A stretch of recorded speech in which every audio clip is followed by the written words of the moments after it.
mga mare at pare, nagluto nga pala ako ng adobong baboy ngayon.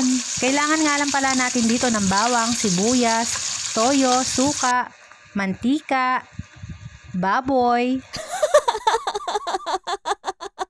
paminta, at syempre ang nagpapalinamnam ng ating mga niluluto ang Ajinomoto.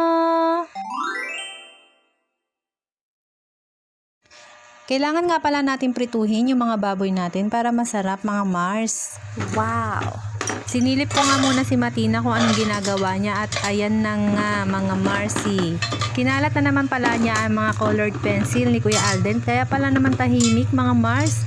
O siya, hayaan na nga natin siya at ako'y nahihilo din sa pabalik-balik niya.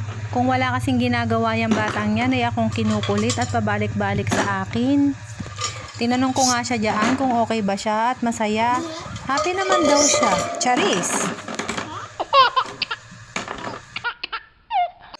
At sinilip ko nga yung niluluto ko at naggisa na nga siya mag-isa mga Marcy. Charis!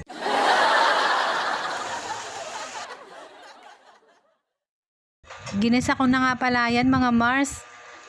Tapos nilagyan ko na nga rin pala yan ng toyo at suka. Nilagyan ko na nga rin pala yan ng betchin at paminta. Hindi ko na nga lang pala yan nabidyohan kasi nga busy ako at nagmamarites. Charis!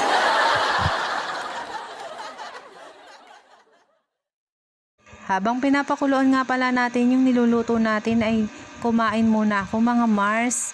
Maglaway nga muna pala kayo sa aking merienda. Meron nga pala ako ditong asin at sili na may kasamang singkamas. Meron din yan kasamang mangga mga Mars. Kaya naman tara, kain muna tayo. Wow! Panahon nga pala ng mangga at singkamas ngayon mga Mars. Kaya naman usong-usong ngayon yung mga ganyang merienda. At eto na nga, luto na ang ating pork adobo.